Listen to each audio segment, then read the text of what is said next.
A Texas sheriff blasting the Biden administration's response to the surge at our southern border for putting the Texas National Guard on trash duty, cleaning up piles of garbage left behind by migrants.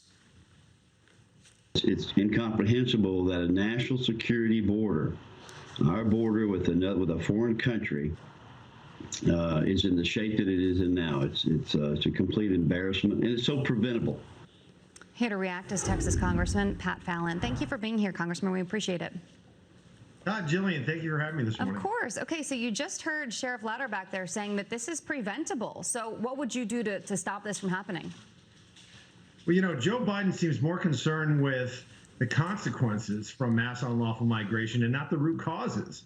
And we need to get Joe Biden to focus on the root causes, which are he changed some Trump policies. President Trump's policies were working. The migrant protection protocols, the wait in Mexico policy.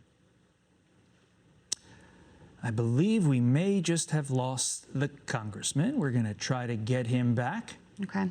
Well, we'll go ahead and tell you a little bit more about this story as we continue to follow it, because you just heard that soundbite there from the sheriff. That was on Fox and Friends Weekend. And they say that the border is completely littered with trash. And when you see some of our reporters on the ground, you do see them pointing out all of the trash and all of the shoes and the clothing that's left behind. And I believe we have the congressman back here. Can you hear us, sir? I can hear you. All right, there we go. Gotcha. Hey, all right. Technology. Continue with your answer that you were giving to Jillian's question, please. Well, President Trump was doing the right things. I mean, he was securing our border. He was building a wall. He was increasing deportations, particularly for those with, the criminals we needed to get out of here that were here illegally. And he had the migrant protection protocols, which said if you have an asylum claim, you'll wait in Mexico while we adjudicate it. And unfortunately, Joe Biden reversed those policies and said, we're going to make it really easy if you come here to get welfare. We're going to blaze a path to citizenship, and we're going to have a catch and release system where if we get you in the country, we catch you illegally, we're just going to release you. They're not even giving them summons anymore. So of course people are going to be coming here, and this has to stop. Congressman, from Guard troops being fed rancid food at the Capitol to being forced to sleep on the ground, months-long deployment for a mission that, quite frankly, a lot of people are wondering, why are we here? Why would anybody who wants to defend their community join the National Guard in the first place if this is how they're going to be treated by the government? Well, I saw that firsthand. When we were in Washington, there were National Guard troops sleeping in the parking garages underneath the buildings. So when we found that out, we signed some letters and, we're screaming from the mountaintops, letting the American people know how their troops were being treated. We fed them. We were giving them as best we could. Madison Cawthorn sent them pizza. I fed them. I bought dozens and dozens of donuts for the troops. But we had to get them out of the garages, and we have to respect the folks that are protecting us. And they don't need to be in Washington, D.C. They're guarding us.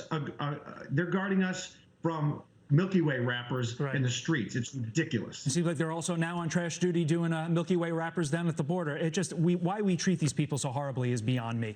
Meantime, Texas aiming to ban woke philosophies from being taught in schools. Let's go over Dan Patrick's statement, your lieutenant governor there. Texans reject critical race theory and other so-called woke philosophies that maintain that one race or sex is inherently superior to another race or sex, or that any individual, by virtue of his race or sex, is inherently racist, sexist, or oppressive. Here's what critics say.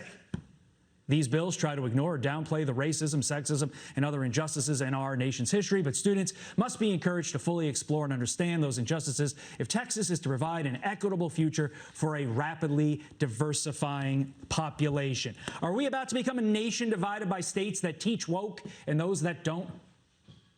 You know what? I hope not, Todd. You know what the left wants? They're not talking about diversity and promoting diversity. They're promoting divisiveness. And our history, we all know we have good parts and bad parts of our American history, as any nation state does. But the United States, we are the greatest country history's ever known. We have far more good in our background than we do bad. But the left wants to focus. That's the whole story behind the 1619 garbage with this implicit bias and critical race theory. You know what I want our children to learn about? The fact that this is the greatest country in the world, and we have a meritocracy, and we have equal protection under the law, and that's guaranteed. Let's focus far more on 1776 and far less on 1619. Can I ask you a quick one, well, maybe a dumb question, but is there a difference between educated and informed and being woke?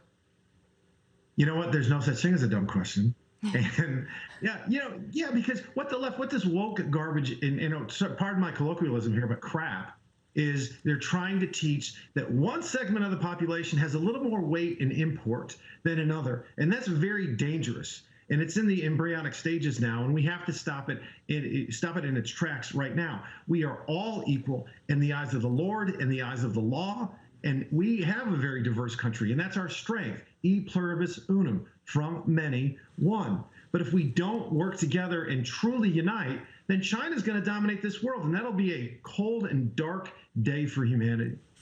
Congressman Pat Fallon, thank you very much for joining us this morning. Appreciate it. Thanks, Todd. Thanks, Jillian. God bless.